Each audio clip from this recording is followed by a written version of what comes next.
Bienvenidos a La Torá Responde. ¿Cómo están ustedes? Nuevamente aquí estamos compartiendo con todos ustedes. Muchas gracias por sintonizarnos, por unirse a través del canal de YouTube. Vamos a estar compartiendo este programa y respondiendo las preguntas que nos estuvieron llegando a lo largo de la semana. Muchas gracias a todos los que se tomaron el trabajo de escribirnos, mandarnos sus preguntas, indicándonos la ciudad, el país de donde nos escriben. Ahí tenemos en pantalla nuestro correo para que, si tienen más preguntas, puedan enviarlas para responder las preguntas en vivo cada sábado. Y como les digo siempre, si alguna pregunta que enviaron no se respondió, les pedimos de la manera más atenta que puedan reenviar el correo que mandaron en un principio para que no quede ninguna pregunta pendiente. Muy bien, vamos a empezar con las preguntas para el día de hoy. La primera pregunta que nos están enviando desde Texas, Estados Unidos, dice: ¿cuáles son los procedimientos o requerimientos para la fiesta de Sukkot? Bueno, la fiesta de Sukkot, conocida como la fiesta de las cabañas, algunos le llaman la fiesta de los tabernáculos, tiene varios requerimientos. La primera vamos a ir mencionando, no tiene un orden, pero vamos a hablar de todos los componentes y contenido de esta fiesta. Lo primero y principal es la construcción de una sukkah. Una sukkah es una cabaña temporal, ¿sí? La sukkah debe tener paredes completas, ¿sí? No tiene una medida exacta, o sea que hay cabañas que se hacen enormes cuando son familias muy grandes o se reúnen. Hay otras que son más pequeñas, pero lo importante es que sea una estructura que puede ser de madera, ¿sí? Atornillada, o sea que esté muy bien fijada, sobre todo para aquellos países o lugares donde para esa época ya hay tormentas, hay vientos, hay lluvia, entonces que no vaya a suceder algo trágico, ¿no? Que se derrumbe o golpee a alguien. Es muy importante asegurarse de la estabilidad de la estructura de la sukkah. Hay gente que, bueno, entierra vigas de madera en la tierra, las fija muy bien, ¿sí? Hay diferentes opciones de cómo hacerlo, pero lo importante es que sea una estructura firme. Se puede decorar de diferentes maneras. Hay gente que le pone fibra de vidrio, hay gente que le pone manta. Hay diferentes formas, no está establecido exactamente. Hay gente que le pone cañas, se puede decorar con cañas también. Es importante que el techo no esté cerrado completamente, sino que tenga ramas de palmeras y que tenga aberturas. Yo sé que, bueno, muchos dirán, si se larga a llover, entra toda el agua. Bueno, se puede llegar a poner algún plástico temporal por encima, ¿sí? Una cobertura por el tema del agua, si es que está lloviendo. Pero normalmente, si no llueve, la sukkah tiene que tener un techo descubierto, ¿sí? No descubierto completamente, o sea, estamos hablando de que pueden ponerle cañas de bambú, pueden ponerle ramas de palmeras, pero que tenga aberturas y que se pueda ver el cielo. Al decir esto, estamos diciendo que tiene que ser una sukkah que esté a la intemperie. No es correcto armar una sukkah debajo de un techo, o sea, dentro de una casa, ¿sí? Aunque muchos dicen, bueno, esto es algo simbólico, lo estamos haciendo porque en la congregación no tenemos un lugar donde ir, donde asistir, donde armarla, pues la armamos dentro de la congregación. Bueno, es algo simbólico, pero la verdadera Sukkah se construye a la intemperie, justamente por el mensaje que tiene, ¿no? Esta festividad. Otro de los componentes son las 4 especies que se utilizan durante los 7 días, ¿sí? Las 4 especies son conocidas como arba minim en hebreo, el etrog, que es una sidra, un citro, es un cítrico muy parecido al limón amarillo, ¿sí? Es primo hermano, pues, pariente. El lulav, que es la rama de palmera o de palma datilera. Hadás, que es un mirto, una rama de mirto. Y el arabá, que es el sauce, una rama de sauce. ¿Sí? Esas son las 4 especies. Igual, de todas maneras, ustedes pueden escuchar los estudios que tenemos. Hay cantidad de estudios, no solamente específicos de las 4 especies, sino de Sukkot y de cómo conmemorar y celebrar esta fiesta. ¿Sí? Tenemos material en nuestro canal, en la sección de fiestas. Pueden descargarlo, pueden estudiarlo. Yo ahora se lo estoy resumiendo. Seguramente en los videos, en los estudios de las fiestas, van a encontrar más información detallada. Por eso les recomiendo que estudien todo eso. Pues estamos hablando de muchas horas, ¿no? De explicación y demás.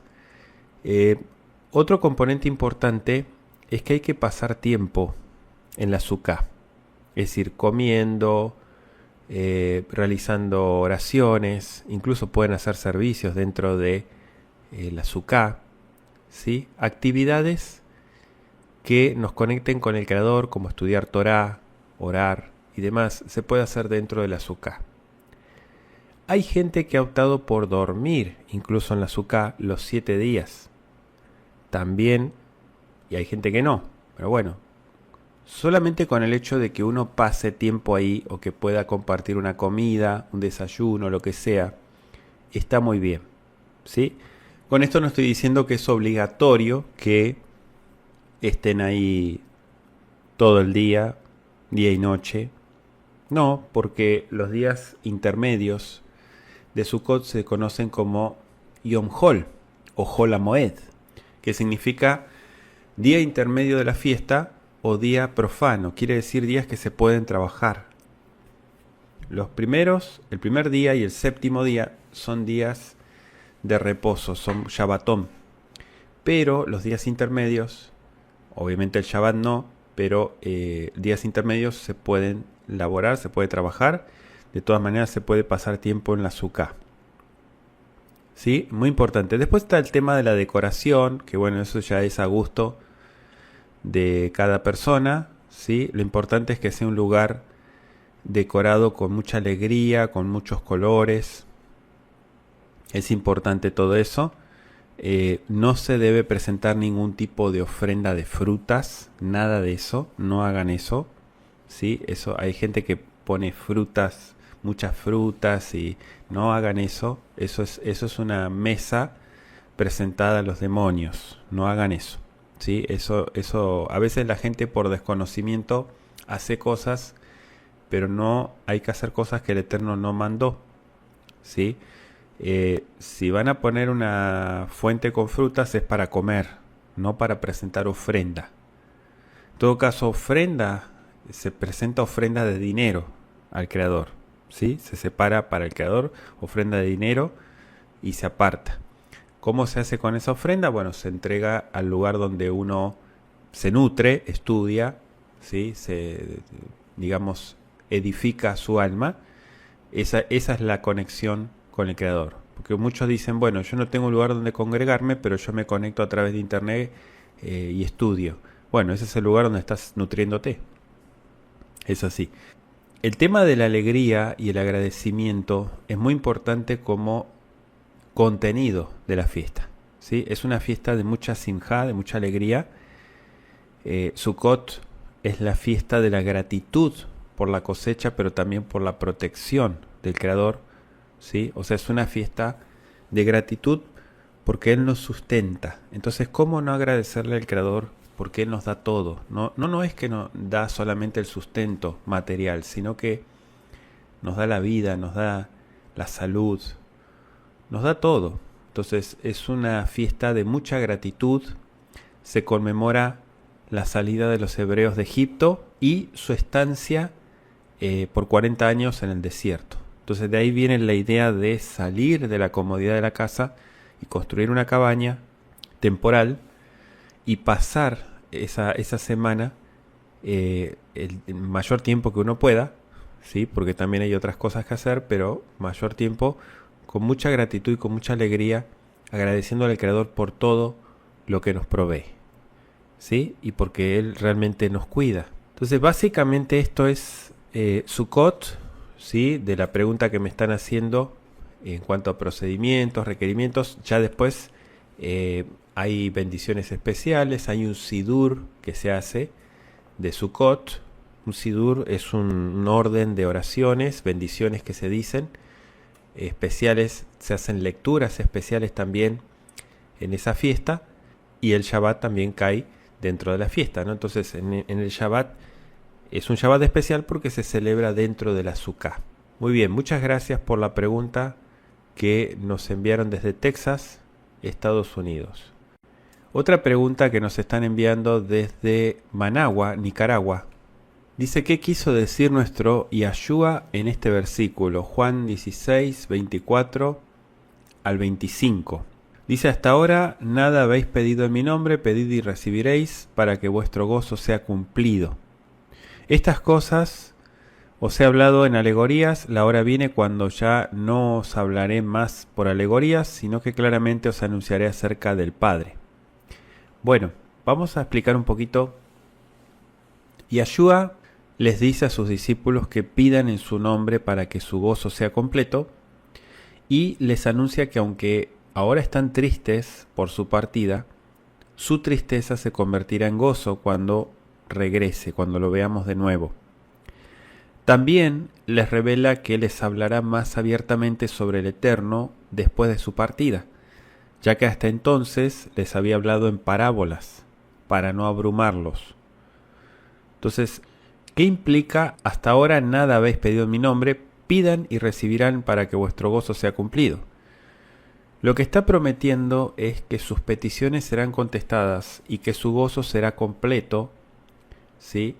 Esto implica que la oración hecha con fe en el nombre de Yahshua es un canal para recibir bendiciones y experimentar la plenitud del gozo. Yahshua reconoce que hasta ese momento les había hablado en parábolas, pero les asegura que después de su partida les hablará abiertamente. Y esto no marca que sería el fin, sino el comienzo de una nueva etapa en su relación con el Padre, y una revelación más completa de su naturaleza y sus propósitos. Cuando Mashiach habla a sus discípulos acerca de dejarlos e ir al Padre, ellos se confundieron, estuvieron temerosos, llenos de preguntas. Entonces Él les enseñó sobre el Ruach HaKodesh, que sería dado a los creyentes después de que Mashiach regresara al cielo. Por eso habla de el suministro de poder y gozo. Muy bien, muchas gracias por la pregunta que nos enviaron desde Managua, Nicaragua. Otra pregunta que nos envían desde Wisconsin, Estados Unidos. Dice, ¿podría explicar la bendición que dice que Yahweh te haga como Efraín y Manasés, que Yahweh te haga como Sara, Ribka y Lea? Esta bendición no aparece en la Torah, ¿es algo talmúdico? Sí, está la bendición. La bendición está en Génesis 48:20, Bereshit 48:20. Jacob bendice ahí a Efraín y a Manasés diciéndole, por ti bendecirá a Israel, diciendo que Elohim te haga como Efraín y como Manasés. ¿Sí? Ahí en ese versículo Jacob coloca a Efraín antes que a Manasés, indicando que el menor sería más grande que el mayor. ¿Sí? Pero sí está esa bendición, y Simcha Elohim que Efraín Bejimen She está escrita en Génesis 48:20. Tal vez lo que se añadió es que te haga como Sara, Ribka, Rachel y Lea.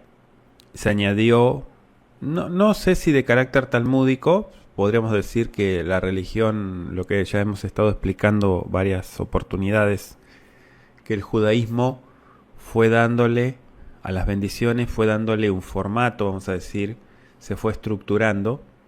Eso sí, no diría que esto directamente es talmúdico porque es tomado de la Biblia, ¿no? Esta bendición es tomada de la Biblia, de las bendiciones de Jacob a sus hijos, y de ahí se llevó como una de las bendiciones familiares en la noche del Shabbat.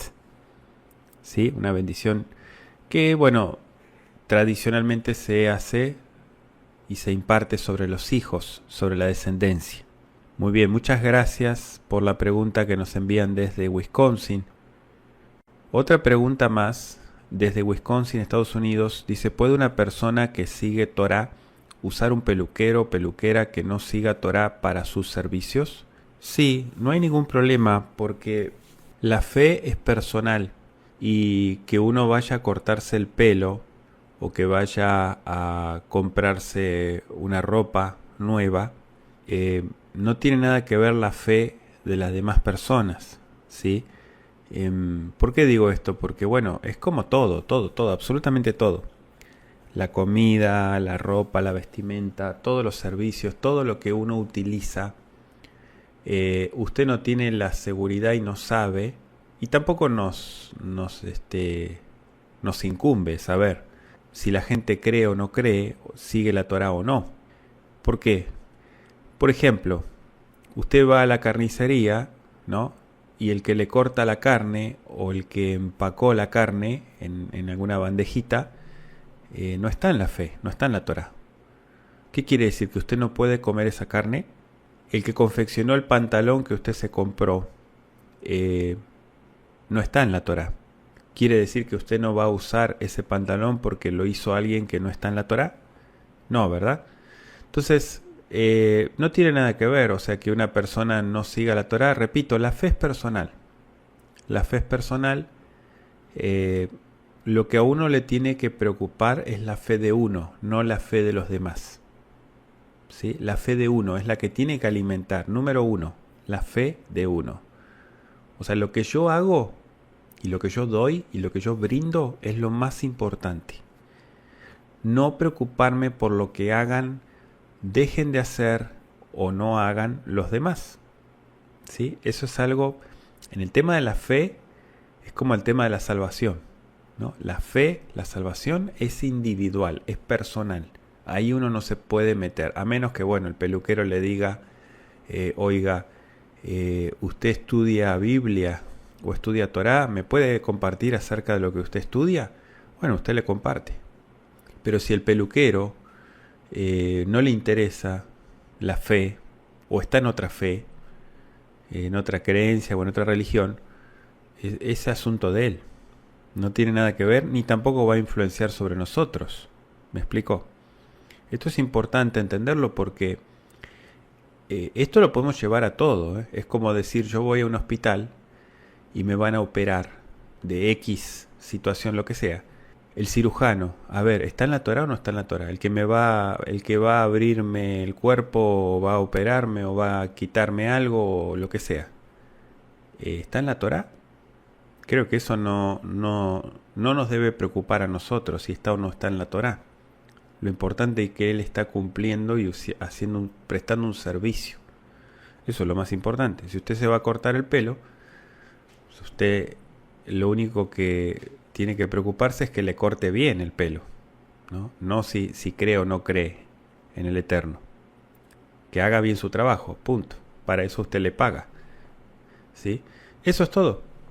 No tenemos nosotros que ir más allá o pensar, ¿no? O sugestionarnos de que como no está en la Torá puede pasarme algo malo. No, para nada. Así que bueno, espero haber dado claridad en cuanto a la pregunta que me envía desde Wisconsin. Otra pregunta más que nos están enviando desde Wisconsin, Estados Unidos, dice, ¿podría explicar Juan 17, 4 y 5? Ya que muchos se basan en este verso para decir que Yahshua no es Yahweh. Bueno, en esta porción, Yahshua declara haber terminado la obra que el Padre le encomendó y pide ser glorificado con la gloria que tenía con el Padre antes de la creación del mundo. O sea que Yahshua ¿sí? Afirma haber cumplido la tarea que se le encomendó, refiriéndose a su obra terrenal y a la obra de salvación que estaba a punto de completar con su muerte en el madero. La glorificación en la tierra implica que Yeshua, a través de sus acciones, a través de sus enseñanzas, sus milagros, reveló la gloria, la Shejiná, a los hombres. La frase acabando la obra indica que Yeshua estaba a punto de consumar el plan de redención con su sacrificio. Dice, ahora pues, verso 5, Padre, glorifícame tú al lado tuyo con aquella gloria que tuve contigo antes que el mundo fuese. Esto está clarísimo. Yo lo explico de esta manera. Yahweh es invisible, es espíritu, ¿sí? Invisible en el plano físico, vamos a decir. ¿Se puede revelar? Sí, claro, se puede revelar de muchas maneras. Pero a lo que voy, Yahweh es lo espiritual. Yeshua es lo material. Es Yahweh revelado en el plano físico. Se reveló como un hombre, ¿sí? Entró en un cuerpo mortal, vamos a decir, y habitó entre nosotros. Entonces, ¿es Elohim mismo? La pregunta, sí, es Él. Es Él. Solo que salió de una dimensión y se fue a otra. Se fue a otra dimensión, en la que estamos nosotros. Por eso es que se lo pudimos ver y se reveló. Bueno, la gente que vivió en su época, me refiero, ¿no? Pero a lo que voy es que vino a la humanidad Elohim y se manifestó en el plano espacio-temporal. Esto es importante entenderlo, ¿eh? Yeshua es Elohim, esto está clarísimo. De hecho, bueno, Juan no solamente se toma el trabajo de aclarar este asunto, sino Shaul en sus cartas, Hebreos que estamos estudiando, yo les invito también los viernes, estamos estudiando Hebreos, carta de los Hebreos, muy interesante porque aborda mucho el tema de Yeshua es Elohim. Muy importante, ¿eh? Mucha gente está confundida con ese tema. Digo confundida porque no terminan de entender la Biblia y cuestionan lo incuestionable, ¿sí? Cuidado con eso. Muchas gracias por la pregunta que nos estuvo mandando desde Wisconsin, Estados Unidos.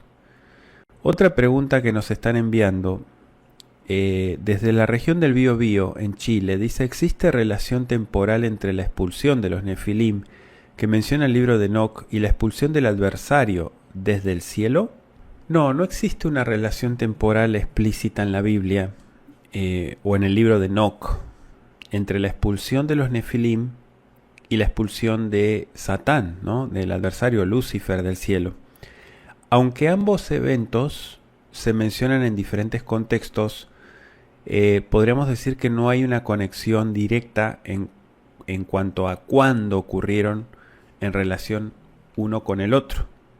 Los Nefilim, ahí en el libro de Hanoch que estamos estudiando en Shabbat, el libro de Enoc describe la caída de los ángeles, ¿sí?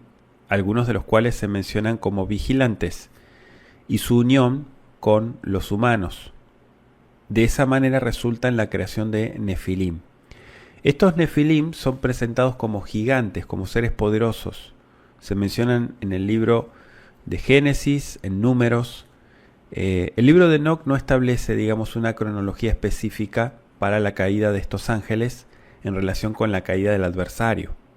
La expulsión del adversario, a menudo identificado como Satán o Satanás del cielo, es un tema muy recurrente y conocido en la tradición, pero no se encuentra detallado en la Biblia con una fecha específica de cuándo sucedió. Fue hace muchísimo tiempo.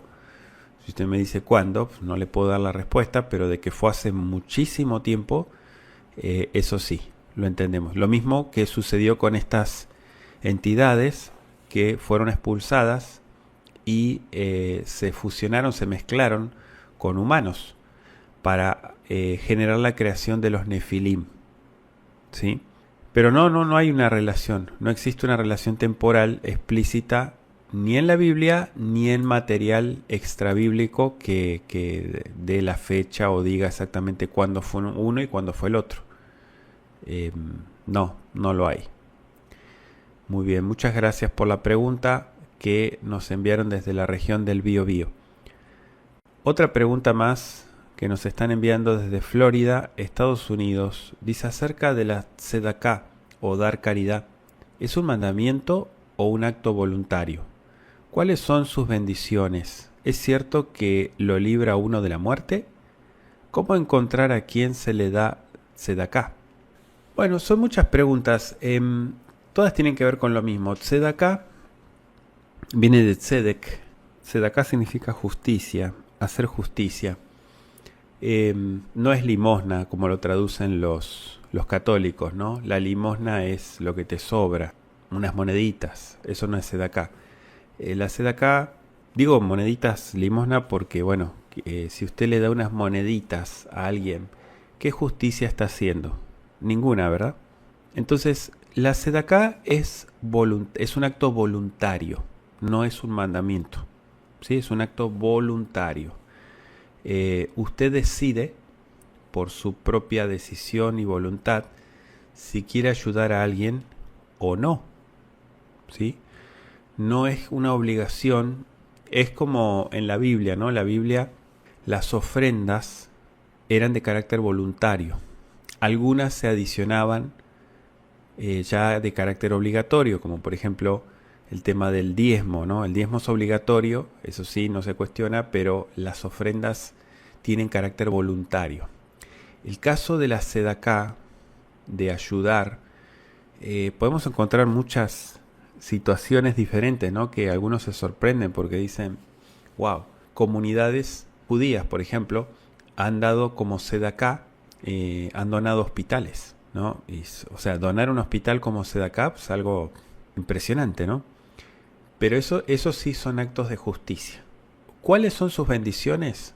No sé si la pregunta tiene que ver con si hay que pronunciar una bendición para decir para dar una tzedaká, o cuáles son sus consecuencias por dar tzedaká. ¿Es cierto que uno lo libra de la muerte? No es cierto eso. Esos son enseñanzas judías, ¿sí? En el judaísmo, por ejemplo, la tzedaká es obligatoria, ¿sí? Una persona tiene que dar tzedaká de manera obligada, aunque diga, bueno, yo no siento de dar o de ayudar a estas personas, pero lo tengo que hacer porque me están mandando. No, es un acto voluntario, no es obligatorio. Yo le doy la respuesta no del judaísmo, porque yo no enseño judaísmo. Entonces, ¿qué dice la Biblia en cuanto a esto? Si usted quiere ayudar a alguien, primero y principal, puede hacerlo, pero desde sus recursos y su voluntad. ¿Por qué aclaro esto?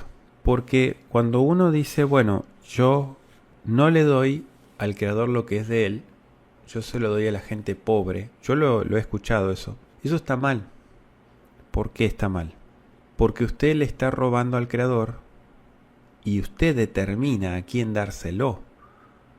O sea que la gente está por encima del Creador, ¿sí? Eso está mal. Es como una especie de Robin Hood, ¿no? Le roba a los ricos para darle a los pobres. Eso está mal. Está mal porque lo que es del Creador se le da al Creador.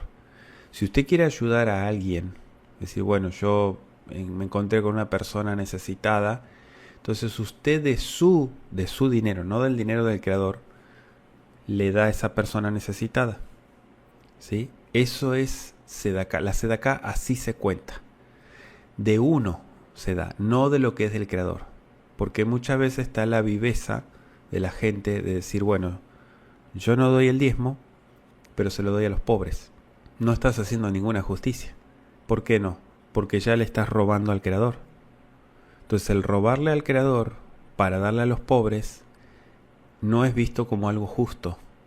Es visto como robar, ser ladrón. Eso está mal. Esto yo lo aclaro porque, bueno, ahora que tocó el tema de la dar caridad, ayudar a la gente, cómo encontrar a alguien que se le pueda dar tzedaká.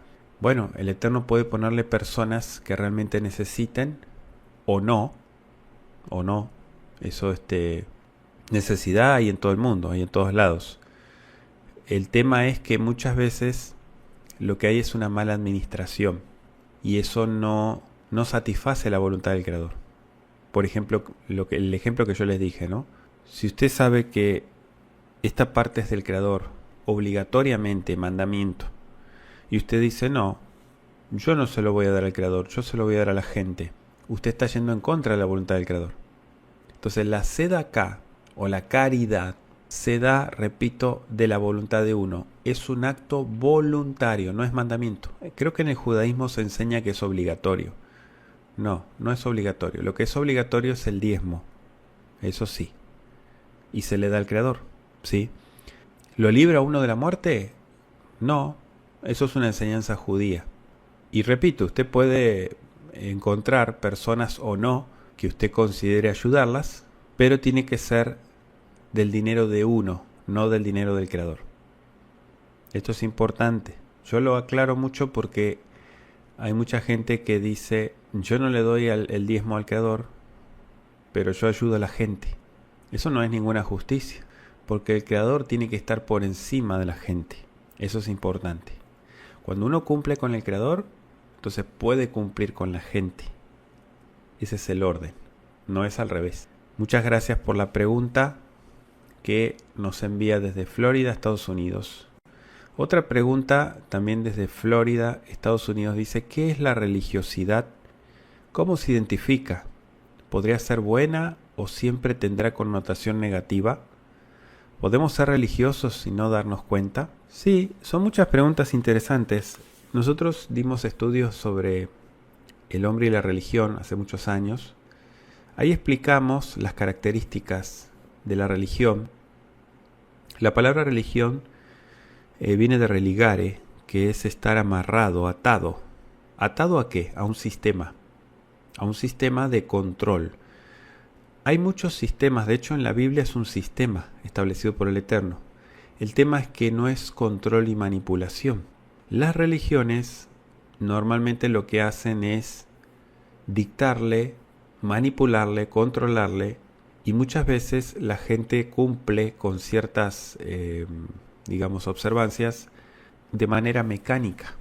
Esa es una característica de la religión, ¿sí? La religión puede ser buena o siempre tendrá una connotación mala o negativa. Siempre va a tener una connotación negativa porque, al fin de cuentas, la religión es creada por el hombre. Puede basarse en la Biblia, puede basarse en principios espirituales, pero al fin de cuentas va a terminar saliéndose con la suya y haciendo y metiendo su mecanismo de control y de manipulación. Muchas veces el que critica, el que prejuzga, el que cuestiona y que manipula, pero de manera mala, no buena, son tendencias y patrones religiosos.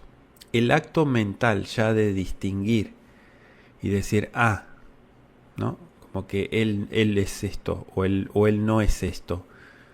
Eso ya es un patrón que distingue un mecanismo religioso.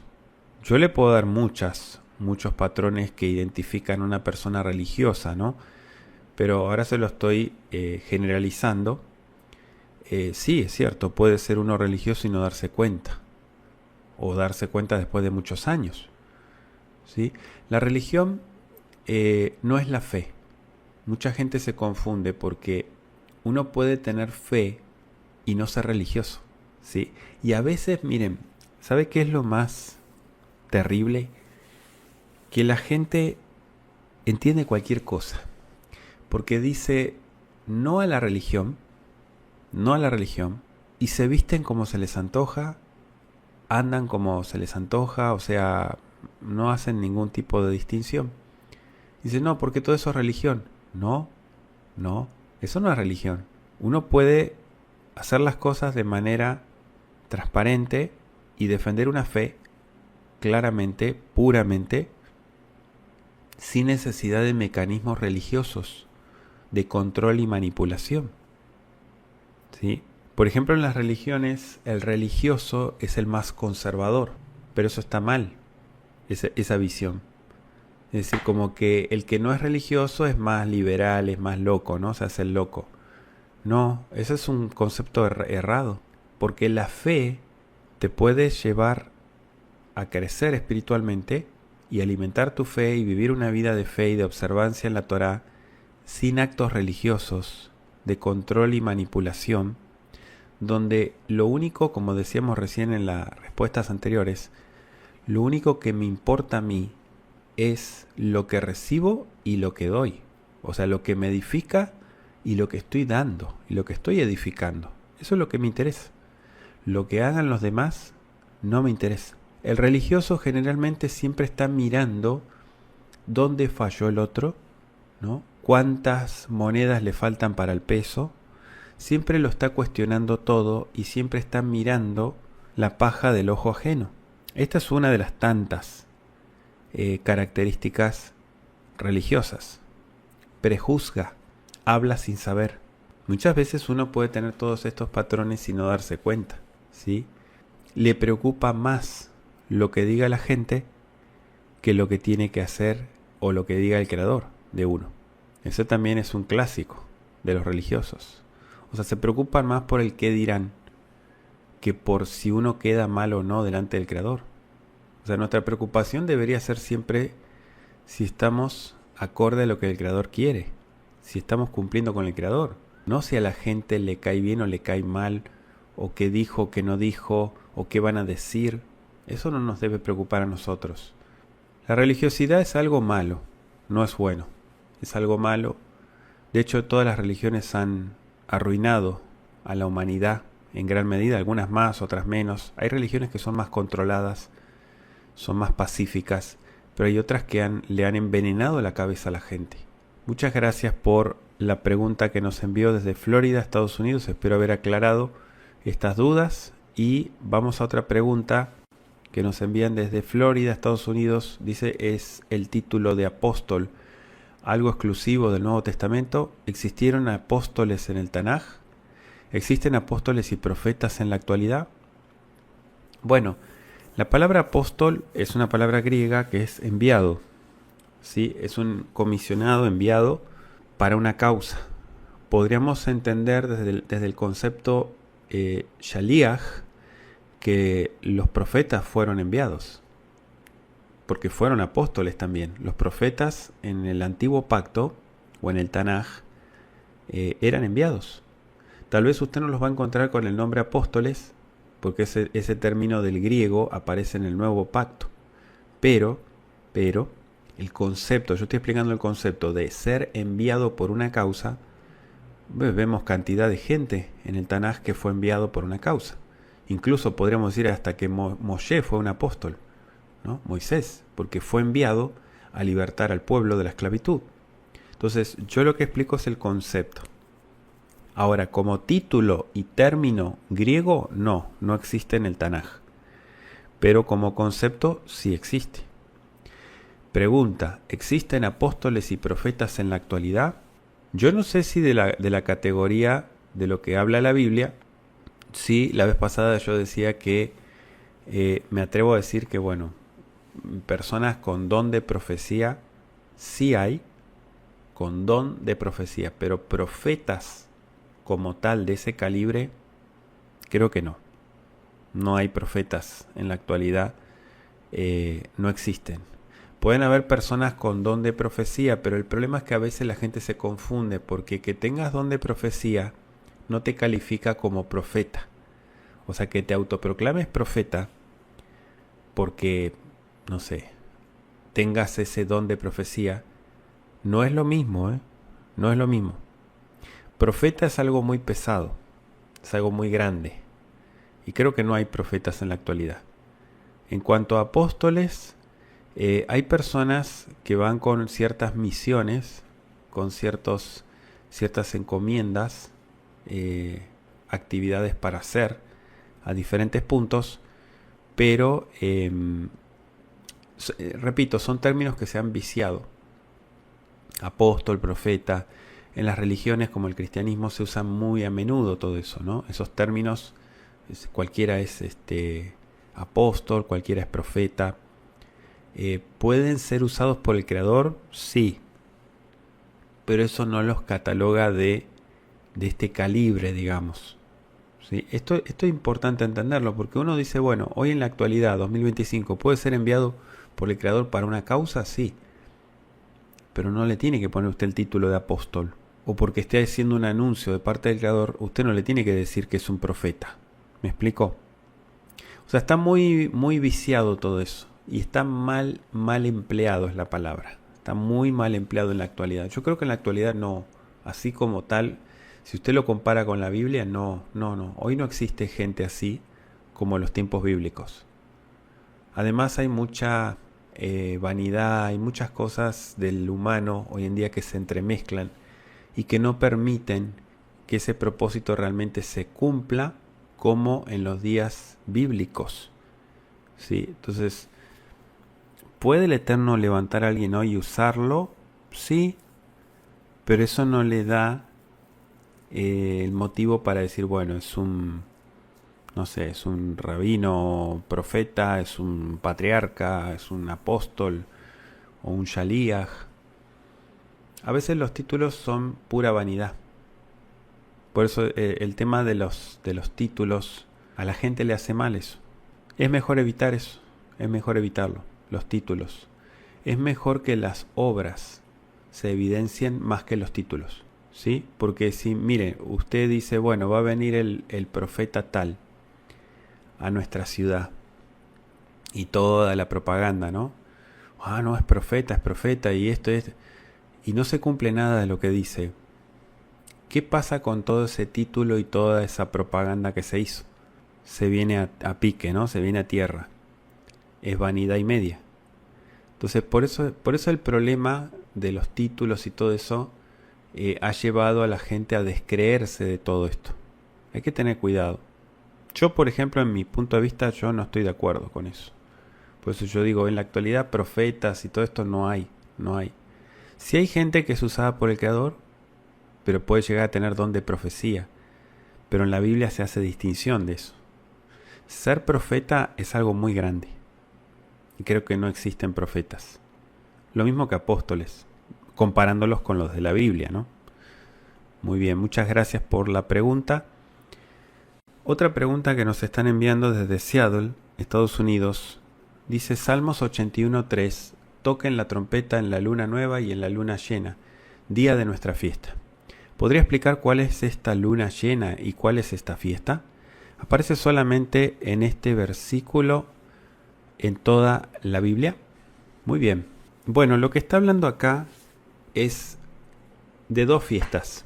Toquen la trompeta, bueno, está hablando del shofar, tikú shofar, dice el texto hebreo. La luna nueva es el Rosh Hodesh, ¿sí? Hay una fiesta que es en Rosh Hodesh que se llama Yom Teruah, que se toca la trompeta, ¿sí? Es el primero de Tishri, en el mes hebreo, es luna nueva, es inicio de mes, Rosh Hodesh y fiesta anual. Y la luna llena es otra fiesta que cae el día 15 de Tishri. Se conoce como la fiesta de Sukkot. La luna llena es el 15 del mes hebreo. Si ustedes miran en el calendario hebreo, cuando es el día 15, o sea, la mitad del calendario hebreo, la luna está llena, ¿sí? Entonces está hablando del día de nuestra fiesta, el día de nuestro regocijo. ¿Por qué? Porque Sukkot es una fiesta de mucha sinjá, de mucha alegría, que también se toca el shofar, ¿sí? Aquí está hablando Yom Teruah y Hag HaSukkot o Sukkot. Está haciendo una conexión entre la fiesta de las trompetas y Sukkot. En el medio, entre estas dos, está Yom Kippur. Acá no se está haciendo mención porque no es fiesta de nuestra alegría, no. Es un día de aflicción. Pero repito, toquen el shofar en la luna nueva, anótenle ahí, Yom Teruah, y en la luna llena, Sukkot. ¿Sí? Espero haber dado claridad en cuanto a esta pregunta. Dice, aparece solamente en este versículo en toda la Biblia. Sí, está haciendo mención de esas dos fiestas. Muy bien, muchas gracias por la pregunta. Otra pregunta que nos están enviando desde Seattle, Estados Unidos, dice, estamos estudiando el libro de Enoch y nos relata la parte de los ángeles caídos. ¿Son estos los mismos Nefilim que se encuentran en Bereshit capítulo 6? ¿O es una raza diferente de gigantes? Bueno, hago la aclaración. Los ángeles caídos son ángeles, como la palabra lo dice. No son gigantes, son ángeles caídos. Son seres, entidades espirituales, celestiales, eternas. No son humanos. Los ángeles caídos son como ángeles. Los ángeles son entidades celestiales que se mueven en otras dimensiones. Ahora, cuando fueron expulsados y cayeron del cielo, estos ángeles caídos, dice Enoch, que se fusionaron, se mezclaron con humanos. Pues imagínense lo que habrá salido de eso, ¿no? Porque una entidad celestial que se mezcle con humanos, o sea, con terrenales, con mortales, le nacieron de esa mezcla híbrida, le nacieron los Nefilim.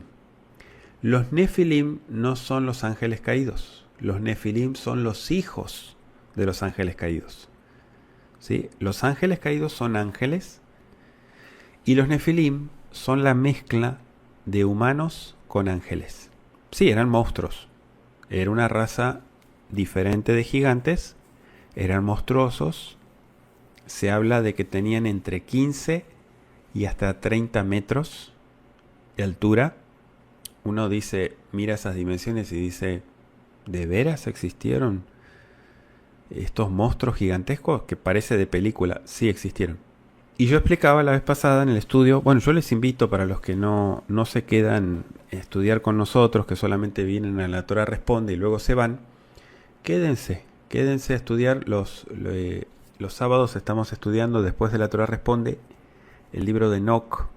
Estamos aprendiendo mucho de todo esto misterioso, oculto que le fue revelado a Enoch en visiones, en viajes espirituales que tuvo y que lo dejó registrado en su libro.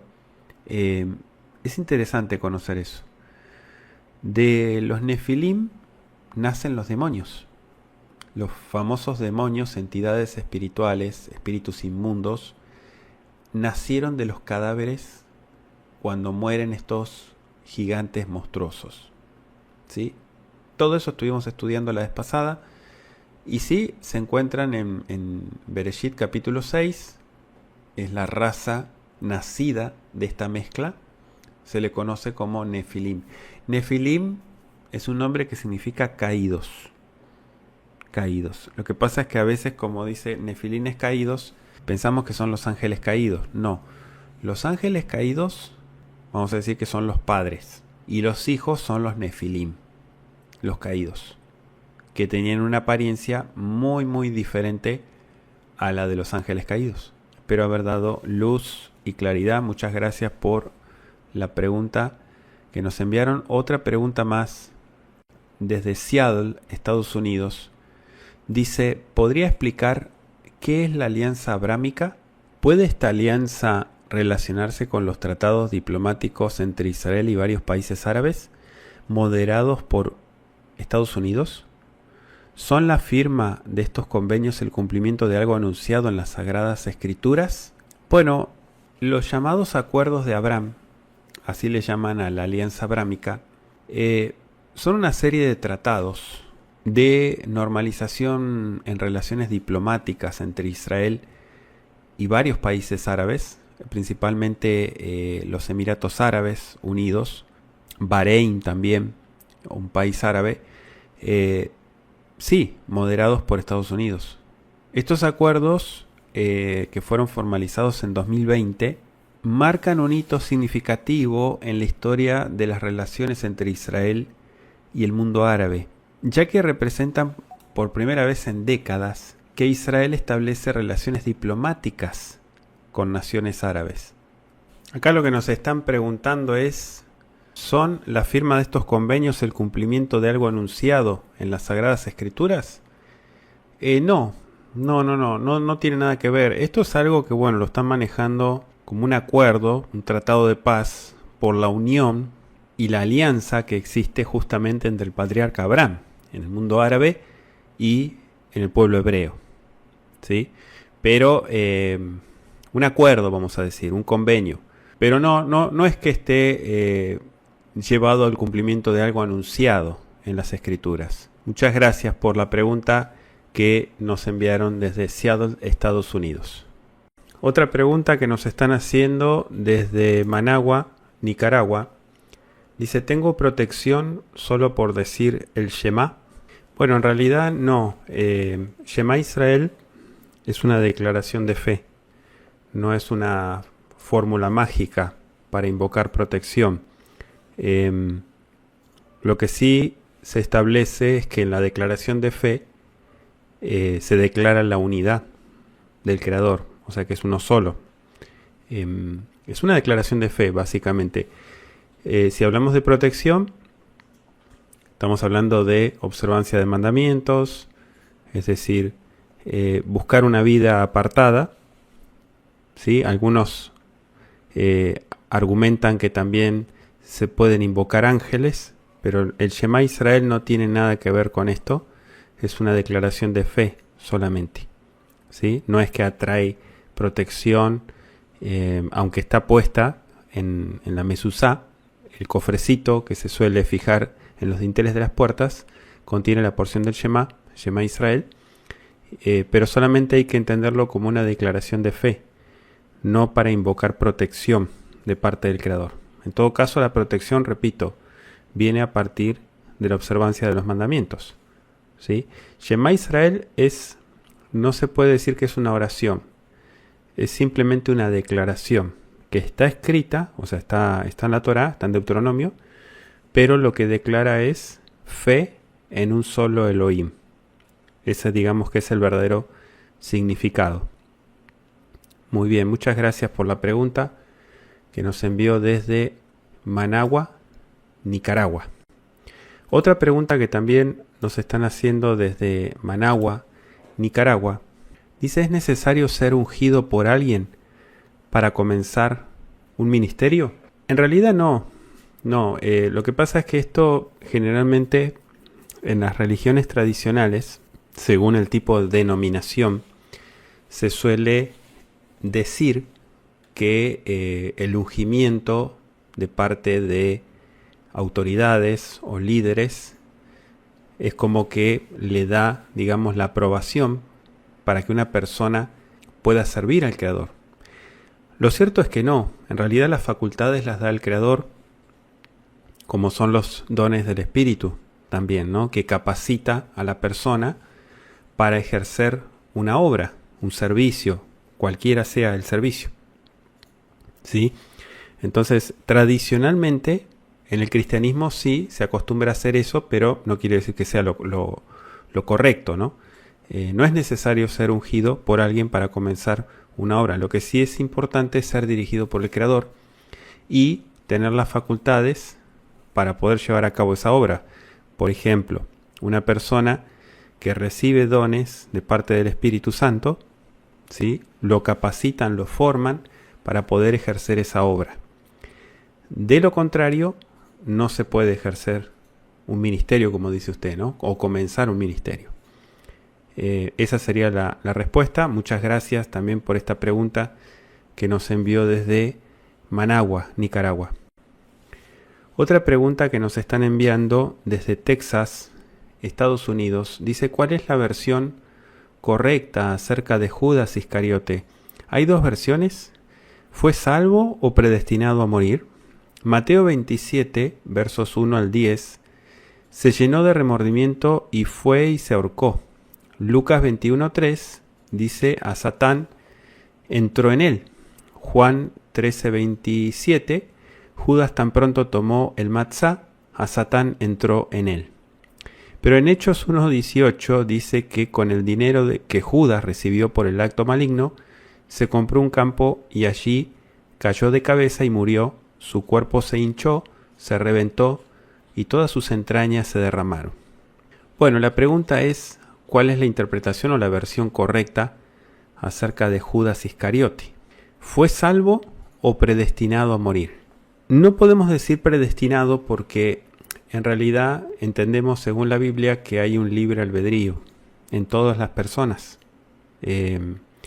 La predestinación es decir, que una persona, independientemente de su decisión, de su voluntad, esté destinada a que suceda algo, no es lo que está argumentando la Escritura.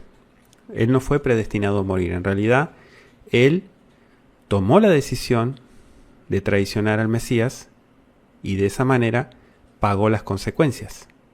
Es cierto lo que dice Mateo 27, que se llenó de remordimiento, fue y se ahorcó, ¿sí? Se colgó. Ahora también es cierto lo que afirman los evangelios en Lucas 21 y Juan 13. Los dos coinciden en que el adversario entró en él. Es decir, que él le permitió, es una forma de decir, ¿no? En realidad él le permitió que sucediera esto. ¿Para qué? Para llevar el plan del mal, que en realidad tenía que suceder. ¿Qué tenía que suceder? ¿Que lo traicione? No, en realidad tenía que suceder que el Mesías entregara su vida por todos nosotros. Ahora, el relato de Judas Iscariote sí deja muchas incógnitas, porque uno dice, bueno, en realidad él se ahorcó, compró un campo, dice que cayó en el campo de cabeza, murió. Hay diferentes opiniones en cuanto a esto. Lo cierto es que sí se quitó la vida, no pudo resistir lo que había sucedido, y de esa manera el adversario tomó ventaja, como explica Lucas 21:3, y entró en él. Ahora, en Juan 13 se explica ahí, en el caso de el Seder de Pesaj, ¿sí?, que tomó el matzá, es decir, el pan sin levadura, y automáticamente ahí el enemigo entró en él. Esto está interesante porque cuando uno hace sinopsis de los evangelios, puede ver los diferentes datos que cada uno va dando y unir toda la información para tener un panorama más amplio, ¿sí? Si fue salvo, no, o predestinado a morir, tampoco. En realidad él tomó la decisión de hacer eso, y vinieron las consecuencias, ¿sí? Pero no podemos ver personajes en la Biblia o situaciones o diferentes casos, como el tema de Judas Iscariote, que fue un títere, vamos a decir, ¿no? Un títere, es decir, que fue manipulado, fue llevado a hacer esto. No es lo que explica la Escritura, no es lo que sucedió. No hay una predestinación para que suceda esto. Que haya un conocimiento previo, porque estamos hablando del conocimiento excelso del Creador, eso es otra cosa, ¿sí? Que Él sepa lo que va a pasar es diferente. Pero hablar de predestinación, invalidando, digamos, la decisión, en este caso de Judas, no, es incorrecto.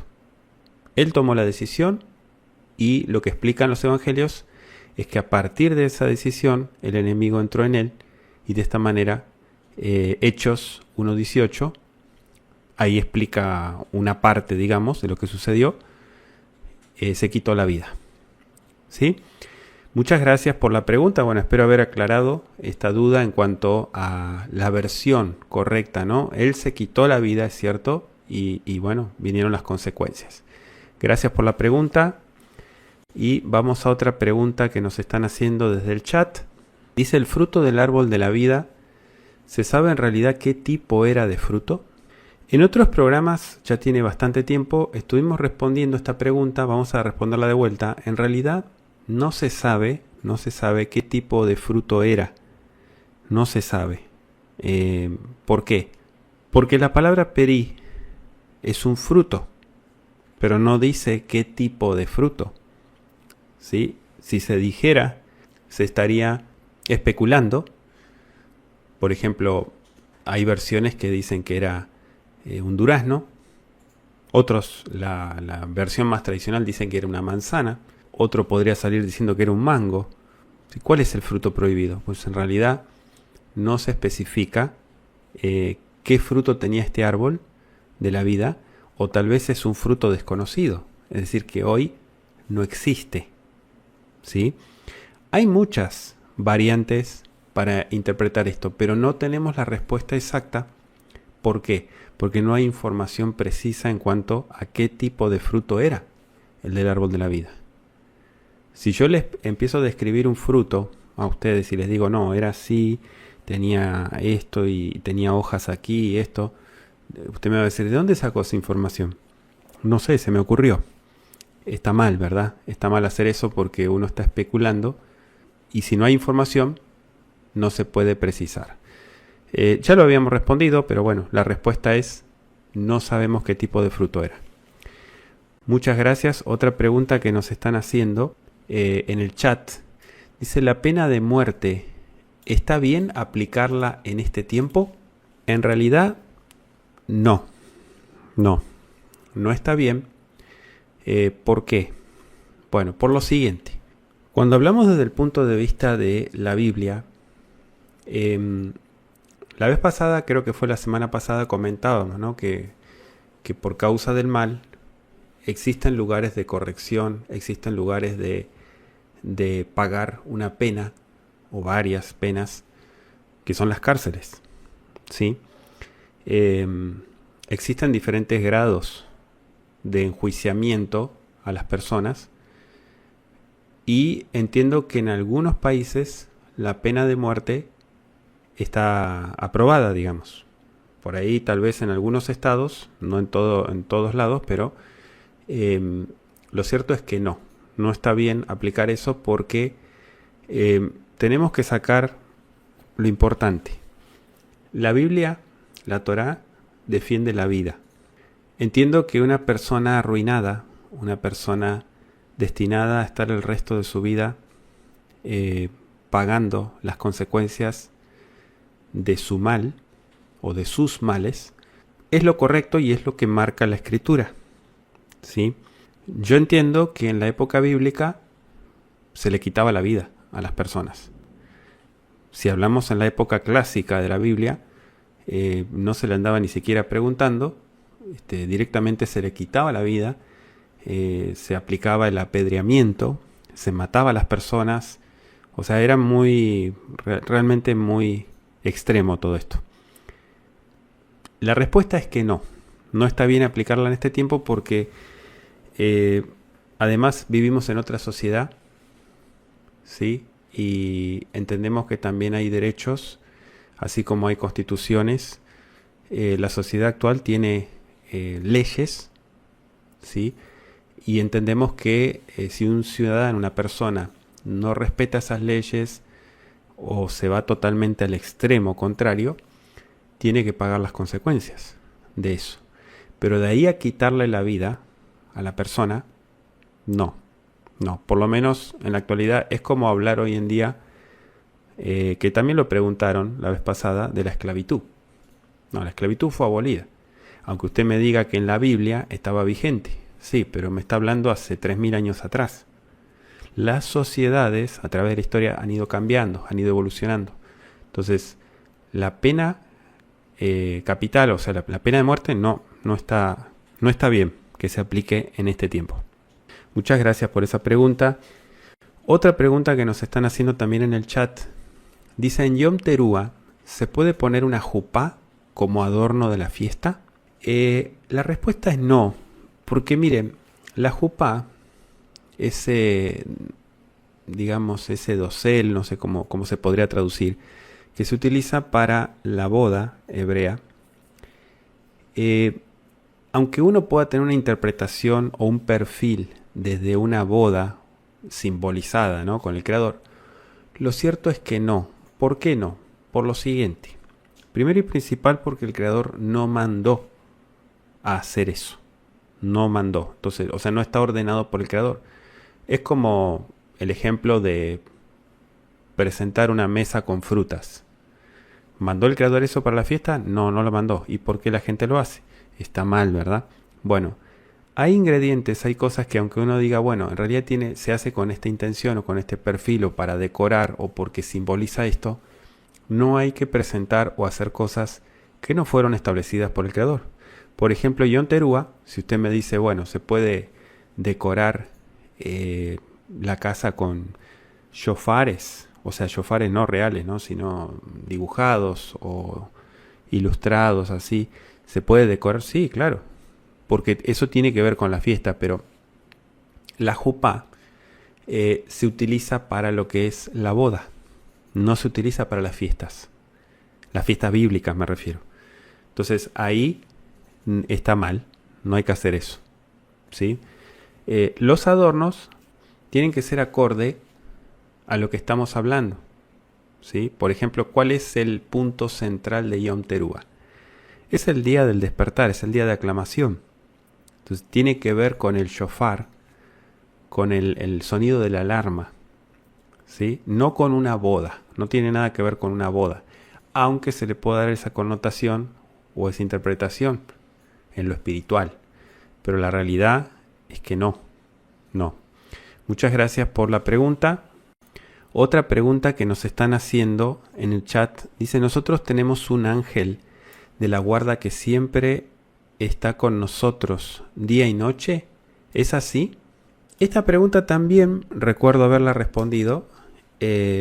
No, fíjense que no es bíblico hacer este tipo de afirmación, aunque pueden haber muchas cosas que nosotros desconocemos en el mundo espiritual, ¿sí? O sea, nosotros no conocemos todo lo que sucede en el mundo espiritual.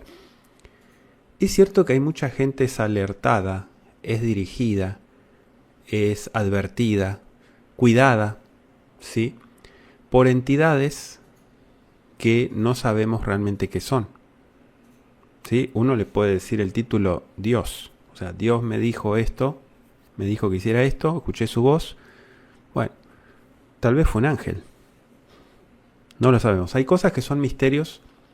De acuerdo a la Biblia, no hay ningún tipo de afirmación de que cada persona de manera individual tenga un ángel de la guarda. No hay ninguna base bíblica como para argumentar eso.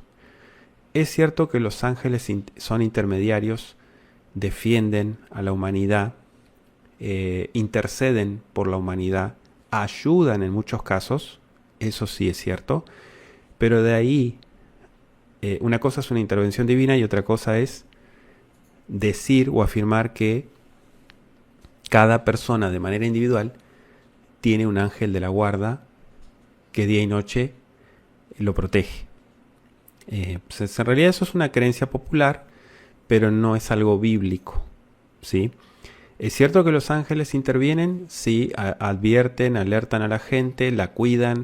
O sea, hay muchos casos, hay hasta filmados, ¿no? Hay un montón de casos donde personas tuvieron la protección de parte de estos seres, de estas entidades, y fueron cuidados, fueron guardados. Eso sí es cierto, pero no podríamos argumentar o decir que cada persona tiene que tener un ángel. Este es mi ángel, él tiene otro ángel, él tiene otro ángel. No podríamos decir eso porque eso ya sería especular. Y repito, hay cosas que por lo menos desde este lado nosotros desconocemos. No podemos hacer la afirmación o decir es así. Hasta donde se sabe, la respuesta es no. ¿Ok? Muchas gracias por la pregunta, les agradezco por participar. Otra pregunta que también están haciendo en el chat, dice: entonces cuando se escucha hablar de sirenas o que en algún lugar vieron sirenas, ¿eso tiene que ver con el libro de Enoc desde esos tiempos? Fíjense que sí. Estos seres, y eso lo explica Enoc, ¿no? La vez pasada lo estudiamos, que la consecuencia de las mujeres que se mezclaron con estos ángeles caídos, como castigo, se convirtieron en sirenas.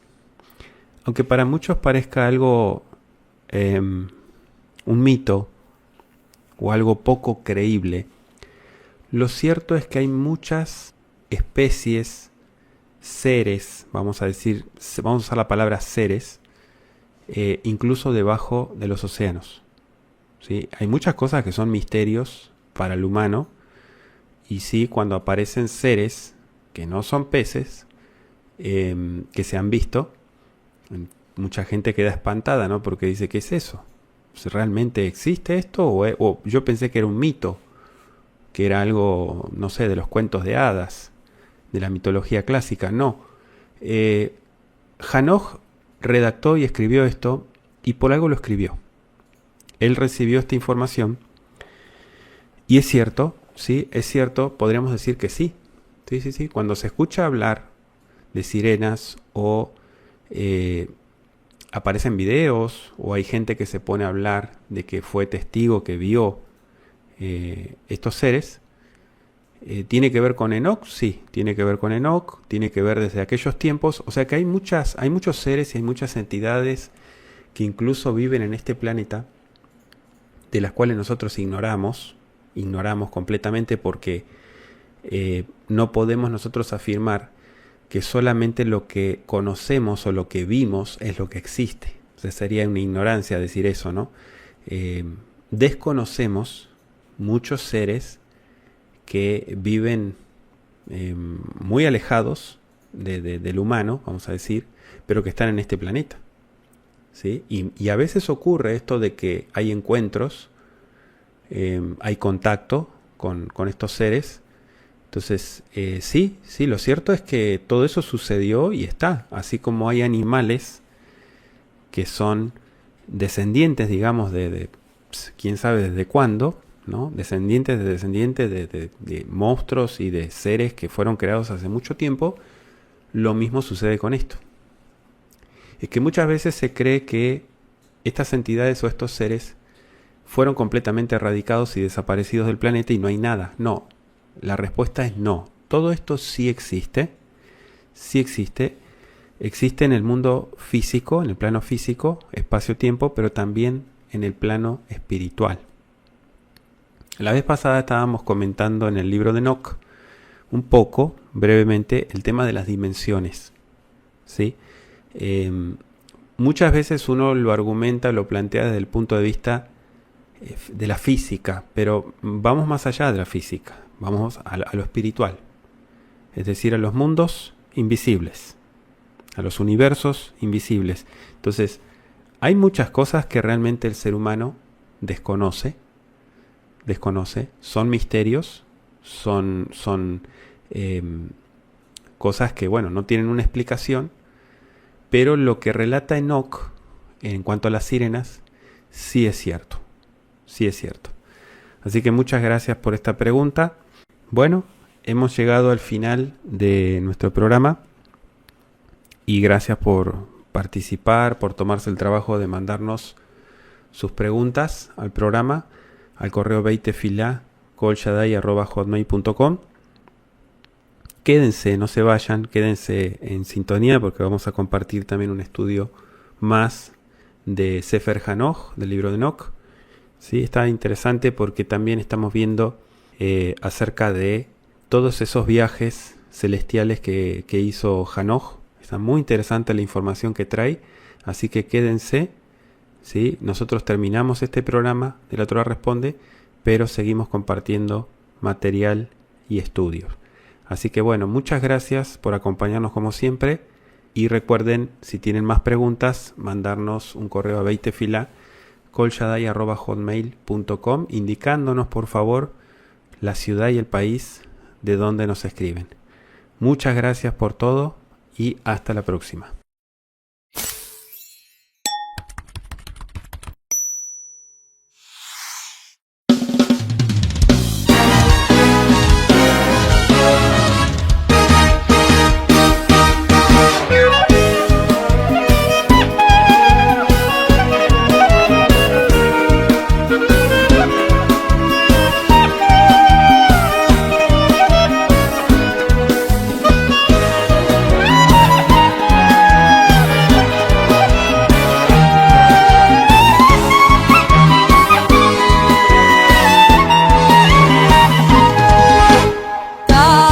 da da da da da di da da da, my ya ya ya la la, da da di da da da.